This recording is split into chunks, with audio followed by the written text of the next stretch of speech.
So for this morning, I'm very pleased to introduce Jonathan, and his keynote address will be Reimagining the Future of Learning Through AI. Can we have a round of applause for Jonathan?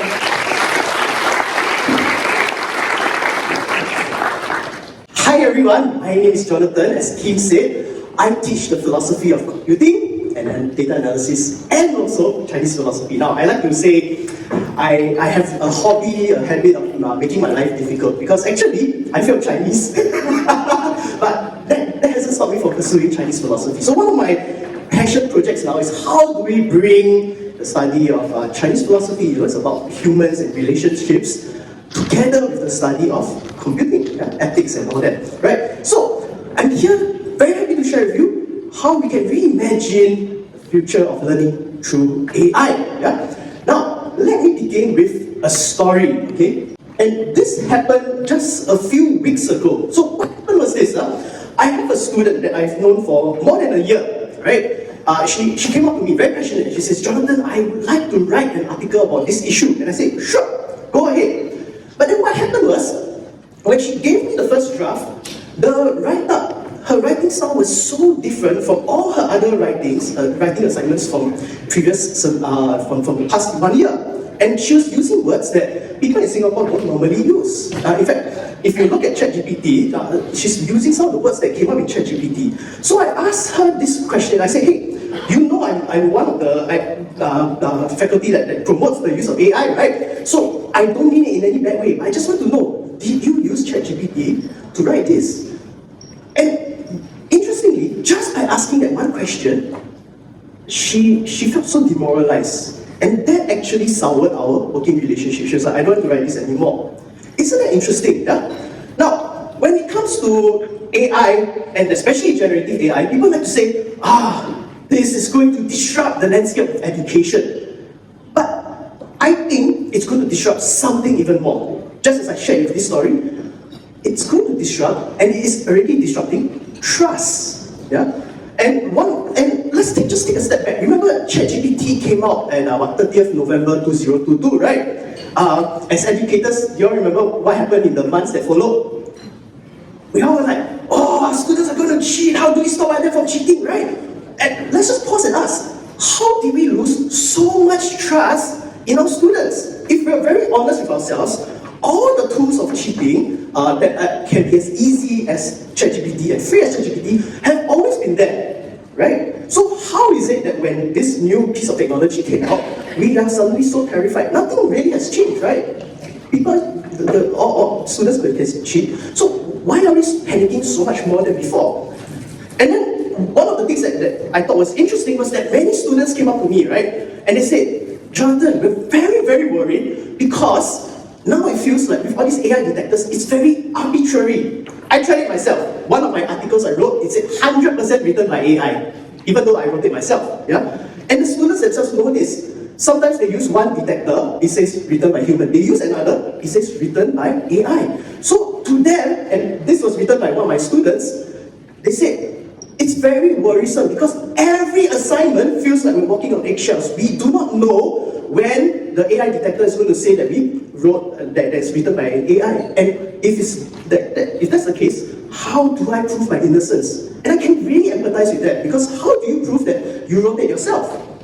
Right? So that is one of the challenges. And that is affecting the trust that we have with our students and the trust that our students have with us. Yeah? So I believe that right now we are at the crossroads of how the future of education should go.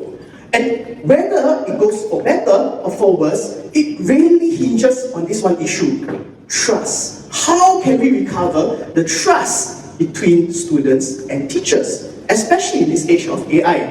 Yeah? After all, trust is the foundation of education. Yeah? We need that trust in our students in order to teach well. And our students need to trust us, that we care for them, that we want them to learn. Then they will take our learning seriously. As one of my students said, and this was echoed many times, if I know that my teacher puts effort and sincerely wants me to learn, I will reciprocate and give my best. And this is what I've been seeing with my students. Yeah?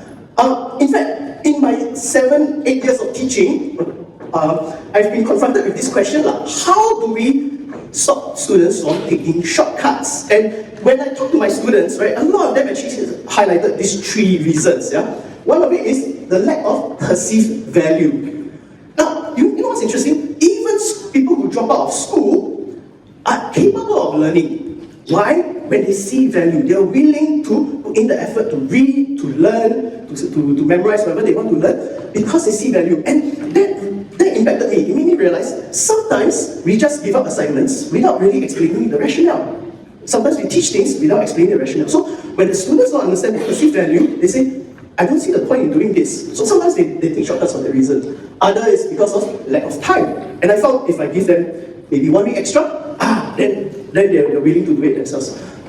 One other reason which is quite interesting is the lack of self-confidence, the lack of safety, especially in Asian society. Sometimes it's what we call face matters, right? They are afraid that the teacher will judge them, think less of them. So sometimes they will resort to established answers, or sometimes AI seems to be the correct answer, right? Presents a better answer. So in such an environment, they will want to take these kinds of shortcuts.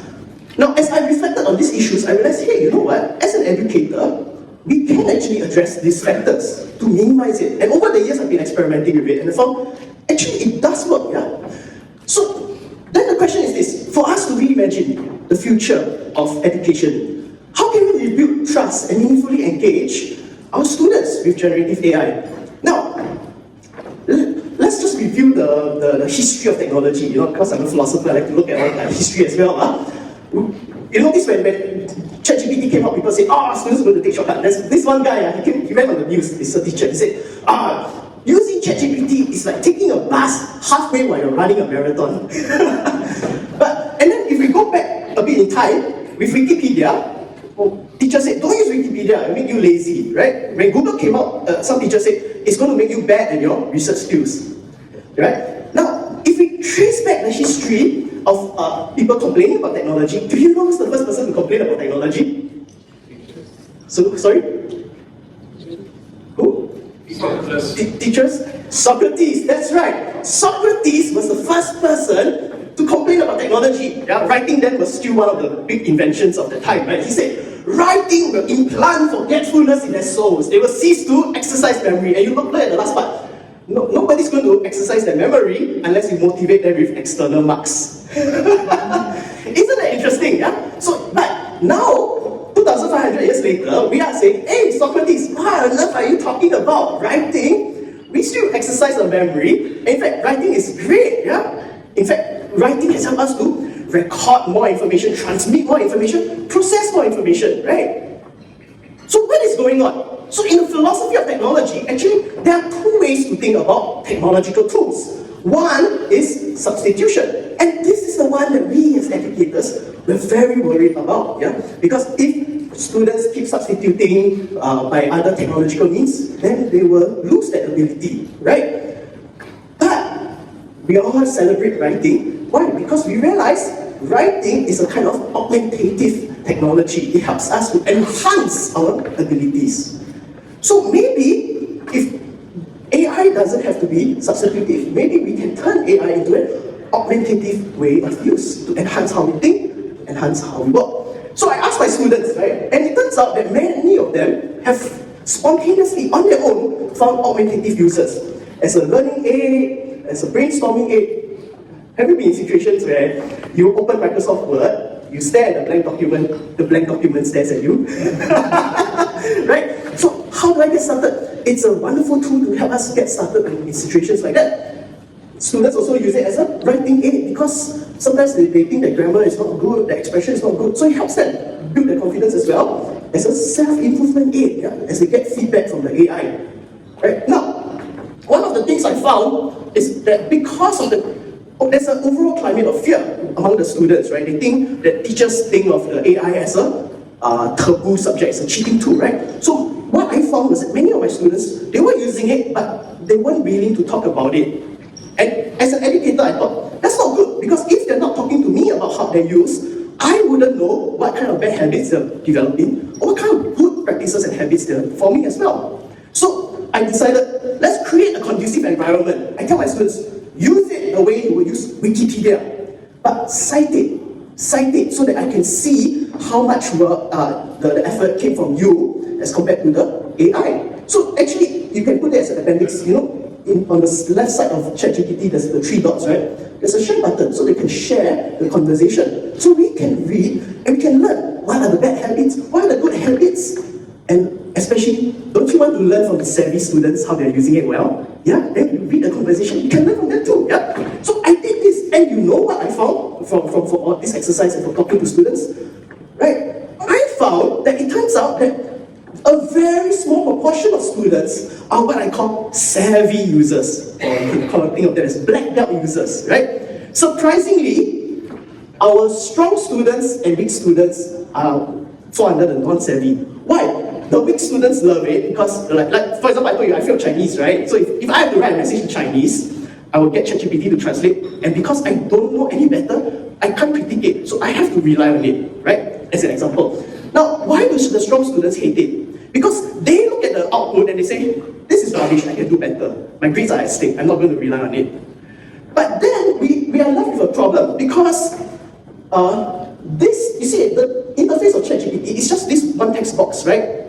Students, actually not just students, we also, sometimes we don't know whether our prompt is good enough. Like, can we prompt better? We don't know that. It doesn't actually teach us whether we can go further with our prompting. So many of our students are stuck with a very basic level prompting. They treat it like Google, a Google replacement. I ask one question, I get the answer, full stop. The conversation does not go further. And so what happens is that, like if you talk about the quality of the work, the weak students are here, the strong students are here, and the savvy students who know how to work with AI, with ChatGPT, they have learned how to form what I call a collaborative working style with the AI. So it's as if you're harnessing the power of a team. Have you worked in teams? Yeah. Sometimes if you work in very good teams, the team is able to go so much further than what we can go as an individual. And just as an example, just to show you how far one could go, if I were to write a 1,000 word article by myself, typically it takes me about 3 to 5 days. Typically. But if I use ChatGPT and I talk to it like a teammate, right? It actually helps me to churn out the first draft in 1 day. So then what does it mean? What do I do with this extra time over here? I could use that extra time to write another 2 articles. Wow, and then I'm productivity king, right? Or I can use the same amount of time to refine the first draft to make it even better. And this is what our savvy students have discovered, have developed. But they're still the minority, right? So I call this working style a collaborative synergy. And just to let you know, I'm not crazy, because Microsoft also thought of the same thing, and that's why they call it co-pilot. Yeah?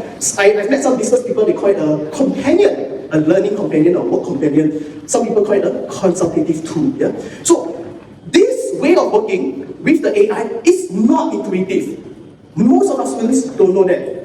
In fact, they're taking benchmarks from us, If they see, oh, my teacher don't know how to use it, so I'm better than my teacher, that's good enough.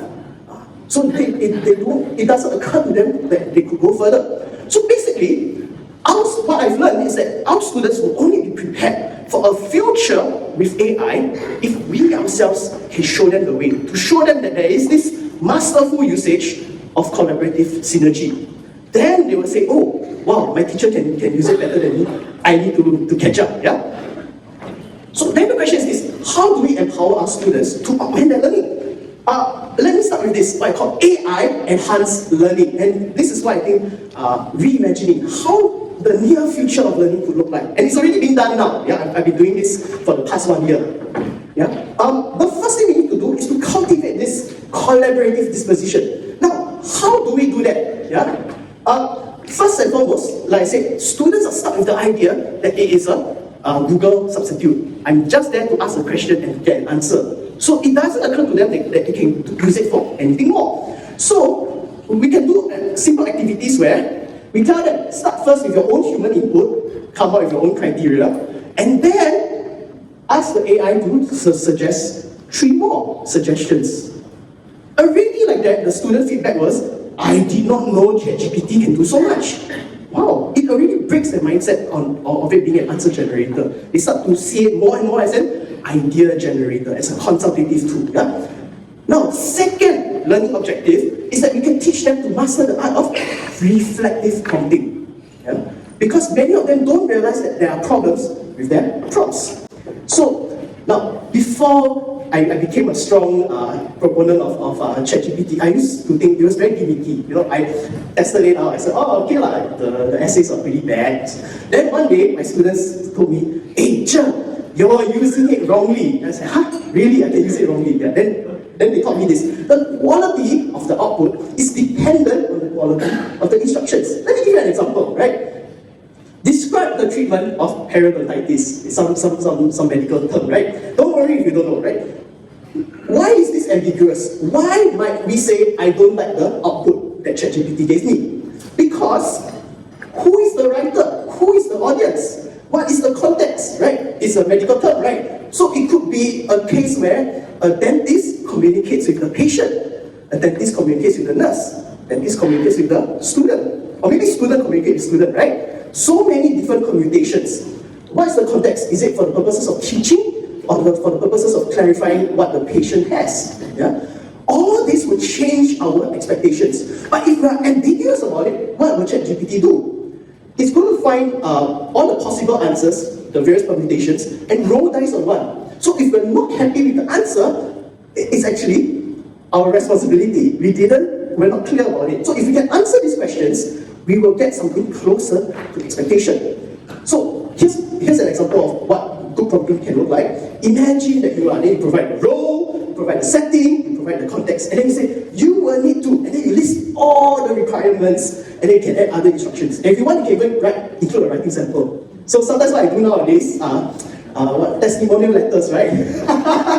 So here's all the students' good points I want to write, and then I copy and paste one of the testimonial letters I wrote, and they say, follow this writing style. And the output is pretty close, so I just need to do minimal editing. Yeah? Pretty cool, right? Now, you might look at this and say, oh, this is pretty obvious, right? And my students all say, this is very obvious. But when it comes to the actual exercise, a lot of them struggle. You know which major doesn't struggle with this exercise? You want to guess? Literature, correct. Literature majors don't struggle with this. And 2 semesters I've been doing this, only the literature majors found freedom in articulation. Yeah, I had a table with 4 social science majors, 1 literature major. The 4 social science majors struggle to articulate. Struggle. And sometimes I say, okay, the task is what? Get it to come up with 3 suggestions, right? Even though they know it needs to be 3, so many of them struggle to even put the word 3 suggestions in the prompt. Isn't that interesting? Yeah? So this is not as straightforward as it seems. Somehow, it's actually part of communication. It's a communication skill. Yeah? So, but then, it's not enough just to tell them that you need to do this. We need to guide them to do the reflection. How, in what way was the output unsatisfactory? Where are the ambiguities? So what do I need to change? So when we guide students to think in this way, then they start to think, yes, I need to make these changes in my prompts. Yeah? And then, that's what the students say. I didn't know how a slight change in the prompt can result in a different response. Like, you can go and try later. Just putting the word Singapore, or you put in a Singapore context, changes the output, can change it very drastically. Yeah? So this already shapes the idea, and they start to experiment. Oh, what if I try this prompt? Oh, what if I try that prompt? Then they start to see a diversity, a multiplicity of answers to consider. Now the third one is this: develop critical questioning skills. Now I got this insight from my colleagues in the design industry, right? What did they say? They found that there's this problem called the illusion of finality. Wow, what is that? Now, let me show you these 2 pictures, right? Which one do you think is the draft? If I say draft, which one is the draft? How many say is the one on your left? Yeah, most of you think that's the one, right? Do you know that technology has improved so much that now a lot of design software, drafts can look like this in just a few minutes? Now, what did the designers find? That if they presented this to their clients, it looks so polished, so final, the clients, their brain shuts down. They look at it, they say, okay, good, nice. So actually, in a lot of design software, there's a button called Sketchify. So it creates a draft that looks like this. You click the button, and then it looks like pencil drawing. Then they take this, and they present it to the client. So what do you think? Oh, then the client will say, oh, I like this, I don't like this, I like this. Notice how the illusion of finality can stop conversations, right? Yeah? And from that experience, my design colleagues will say, actually, our students are facing this too. Why? Because students like to think that drafts look like bullet points. But you and I, we're in academia, we're in publishing, we know that drafts can be whole manuscripts, right? So we don't have this problem, but they do. Yeah? So when we start, if we can change their mindsets that drafts can look like polished final products, and that they're supposed to treat them as drafts when we kick out what we call nuggets of gold, then we break the illusion of finality. Then they are not so locked in. That's why students either copy and paste wholesale or they say this is rubbish, I'm going to use. Yeah? So one of the things I realized, the first semester I just said, I challenge you. Think how to do it. Then all of them say, it's very good. I realized we need to scaffold it. So if you provide guiding questions like, is it good? Is it limited? Is it bad? Is it decent? What are your suggestions? When we prompt the students to think, then you will be forced to sit down and think, and they actually have a lot of things to say. And after this, it breaks the illusion of finality and gives them that mental flexibility they need. Yeah? So, and this is really articulates the collaborative synergy. Again, feedback from my students. Regenerating answers help me form my opinions and decide on a better answer. Now you see, ChatGPT isn't being the answer generator. The human is being the answer generator now. Yeah? What's going on? Because as I'm changing the prompt, I'm also changing how I think about an issue. And as I get a diversity of different answers, I'm getting these responses that also shape how I think about it. So an ideation process, right, that could take me days, hours of days, I can quickly finish it in 1 hour or less. My best example is, there was a time I had this difficulty. I had 3 different things to write about, 3 different things. How do I string them together? After going back and forth 10 times, there was that one golden nugget, that one sentence that brought these 3 together. I was like, ooh, so good, right? That is collaborative synergy. Here are other examples that we can involve this kind of enhanced learning. I call it Confucius GPT. Actually, originally I trained the AI with all the information about Confucius, but it turns out the free version is good enough already. So, what did I do? First, I get the students to come up with their own interpretation. Then I say, you talk to Confucius GPT and you decide for yourself, is Confucius' interpretation right, plausible, or are there problems? Then they really start to question and interrogate and say, no, I think my interpretation is better, I think this is weaker or whatever. Yeah? Gets them thinking. Yeah? Now, one of the interesting things I found is, especially, I was talking to some people earlier, just before this session, many of them are saying, the profile of students are changing now, right? Yeah, they can get very defensive over feedback, yeah? Especially because someone says, no, I'm right. Yeah? So one of the things I learned is that our students also need to learn how to accept feedback, how to process the feedback. And one of the things that I found is that they are less defensive when AI gives them feedback. Yeah? So very good. If they're less defensive, let's get them to think about AI's feedback. So here's the case where the AI, I give it the rubric, and I ask it to write feedback based on the rubric. And then I say, when you write your final essay, you also couple together like a response to the reviewer. Yeah? What do you accept, what do you reject? Then gets them thinking about the feedback and how to improve. Right? Now, when we teach this, what I call collaborative synergy, we empower our students to take their learning in their own hands. And my best story is this. I actually had one student, social science major, right? Because he learned this, what happened at the end? During the summer vacation, he said, thank you so much for teaching me how to learn on my own with ChatGPT. I took on a coding internship. I was willing to dare to take on coding projects because I now know how to learn how to code on my own and solve problems on my own with the help of an AI. Yeah. So the AI is not doing the work, but he's learning together with the AI. That is the kind of empowerment, augmentation that we can go. Of course, I say we talk about the reimagining the future, right? So let me give you a glimpse of how the future of learning can really be like, right? I call this AI collaborative learning. Yeah? We always say soft skills is very important. But notice how we don't always have the time to train soft skills, right? Because if you really want to teach it well, what do you need? One-on-one, right? It's very hard to do on the last skill, yeah? So, turns out we can get AI to role-play. ChatGPT recently has this new feature called custom instructions, right? Or customized ChatGPT. It's also available for the free version. So here, you feed it whatever you need it to know. It can be about your lesson or whatever. And then here you give it the personality and the instructions.